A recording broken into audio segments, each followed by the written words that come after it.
there is a huge problem in this industry right now.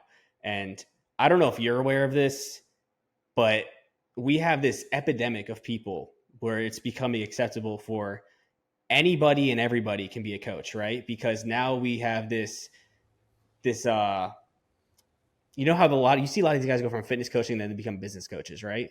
Oh And yeah. there's this pyramid scheme behind this, and I've seen this with so many people now, and it's like nobody's talking about this, but it's a huge problem. These guys, they make a little bit of money from coaching. They make $10,000 a month from coaching, right? Now I'm going to post my Stripe bank account. I'm going to say, hey, I could show you how to make $10,000 a month. Now they're going to sell business coaching. Now they made $25, $50, $75,000 a month. And now they're going to show that, hey, I could show you how to make much money from fitness coaching. But now it's not really from fitness coaching. It's from selling the business coaching. So they're selling this lie, right? And then what they have these people do is they bring them into this mentorship program where they teach them how to just do a basic sales tactic on the phone to sell somebody and close them, not actually build any type of brand. But then the whole scheme here is once you provide proof that you've made a couple $1,000s, you're going to do the same thing here. Now you're going to help other people make money just by doing this bullshit tactic. And none of these people know how to coach in the first place. They don't know anything about coaching, and they're advertising it as you don't need to know how to coach.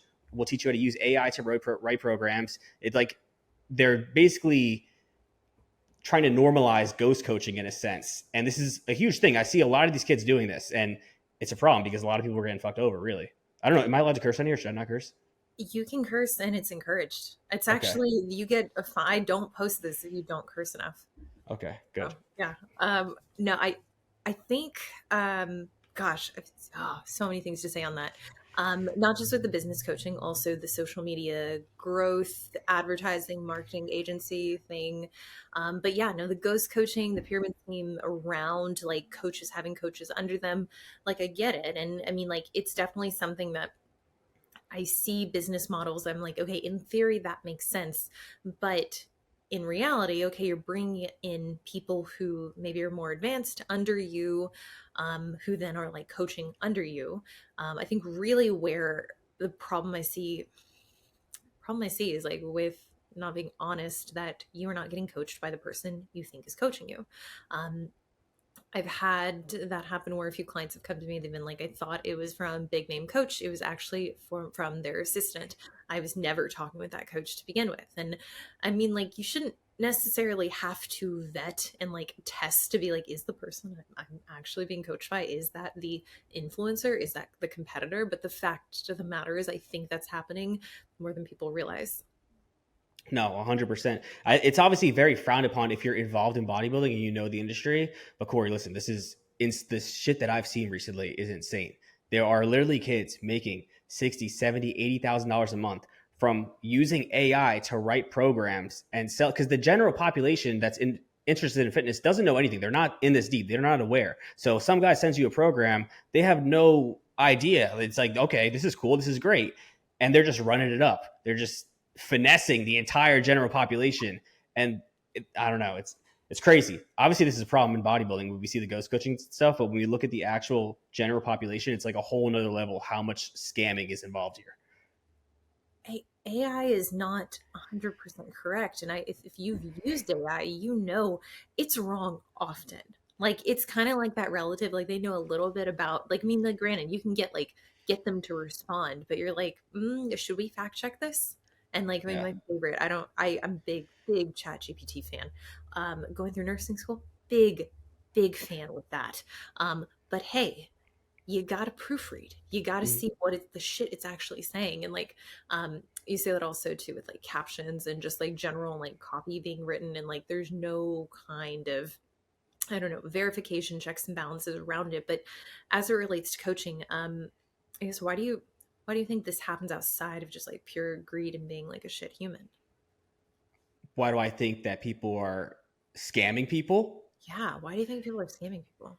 I think it's just exploiting the fitness industry because there's no regulations in place. Anybody could do whatever the fuck they want, and there are no consequences. So it's just people taking advantage of that, right? This doesn't happen in any other industry. You can't go into the NBA and say, "I'm just gonna become a coach now." We're like, you have, who the fuck are you? You've proven nothing. Why would anybody listen to you? But in the industry, you don't even have to have a great physique. You can just look better than the average person. You have social media now, so all you need to do is post some stuff. Doesn't have to be correct because people are not educated in fitness in general. So I could sit here and say, all you need to do is, track your protein and you'll look like Ronnie Coleman. And the average person might hear that and be like, okay, I'll listen to this guy because he has a six pack. And it's just exploiting the industry for what it really is. There's nothing in place to regulate this stuff.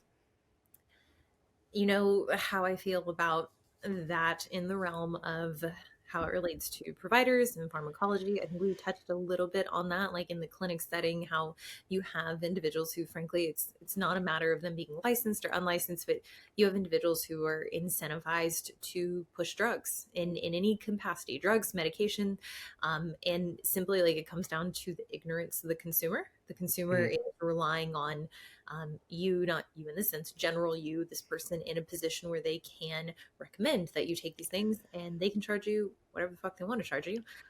But in a lot of cases, which this is something that I have I have a few people that I work with, I coach who work for clinics who do this. And like they're like, yo, you want some tea? You want some content for a podcast or a reel next? Because I'll tell you, this is what my sales manager recommended that I do. And it's horrendous. It's something that last 2 or 3 episodes I've talked about when I've had guests on, because as other educators, professionals in the space, they've been like, yeah, like I can't trust partnering with a clinic at this point because I don't know what this like wellness specialist is going to recommend. And frankly, I don't know if it's going to be in line with what I'm telling my client they should do. Mm-hmm. Who do you think is more at fault here? Do you think it falls on the consumer, or because you as the provider or the coach, did, I don't want to say there's a moral obligation, but there is like morality involved to, decide what you're going to push, what you're going to sell. But is it wrong to take, I mean, I guess there is inherently like no good or bad or wrong or right. I don't know. It's all perspective, right? Like we could say, because this is what I'm looking at, right? You can sit here and say that the kid that's scamming everybody is just taking advantage of the industry and taking the opportunity that's there because people are undereducated, and if he's not going to do it, somebody else is going to do it, right? And or you could say it's entirely the consumer's fault for not being more educated in the space, just like how this might be a little controversial, but how people will like hate on women who do OnlyFans and stuff. But is it women's more obligation, or is it the men that are feeding into it because that's the consumer? Mm. You know what? Do you know what I'm saying? Yeah, yeah, yeah. Well, no, it's like you have supply and demand, and these things wouldn't exist if there wasn't such a heavy demand. I do, I mean, like, and I try to balance out like my, hey, like, don't be scammed with, but be fucking smart. Like, don't be so ignorant. Don't be an idiot. Like, don't go and get this itemized list from a clinic, from a spa, and then be upset when you're like, I've been paying $1,200 a month for, X, Y, and Z, and I've not seen results. It's like, well, did you think that just paying that $1,200 a month, did you think taking, 16 different things, did you think that was actually going to make difference if you changed nothing on the back end? Like if you did nothing with your programming, like the big four levers, like diet, cardio, training, recovery, you've changed nothing there, but you think, okay, because I'm doing sub Q injections like pretty much every day at this point, I'm taking all of these supplements, all of these peptides. It's like that in itself, you might see some improvement. And I would hope at a certain price point, you saw something without changing anything within your diet. But there are a lot of ways that you can just like net zero any kind of pharmacological action that you have in place. And one, like, not one, because I just listed off like 3 different things.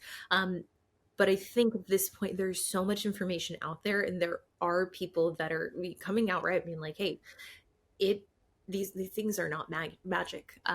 However, you also have the other end of it, where you have the influencers who are sponsored by these companies, who get the commission, who are just putting out just like shit content, just like, "Oh, this worked." Clomiphene worked better than Tren. It's like, did it? Did it really? Yeah, How? yeah. Um, yeah, I don't know. I mean, like it does, there is a responsibility on the consumer's end to be educated and to not be so ignorant and so trusting. I think in that realm where you're operating under this banner, it's kind of like, come on, like, how are you going to sleep at night knowing that all of what you're saying, you're latching on to this cherry picked copy that the company gave you, and they told you, like, just tell them this, tell them that this will help you lose weight. It's like, that I feel like has got to fall on the individual selling. Yeah. Yeah. Um, it's tough. I think at the end of the day, the more I'm thinking about this, there's always going to be shitty people. There's always going to be people that scam.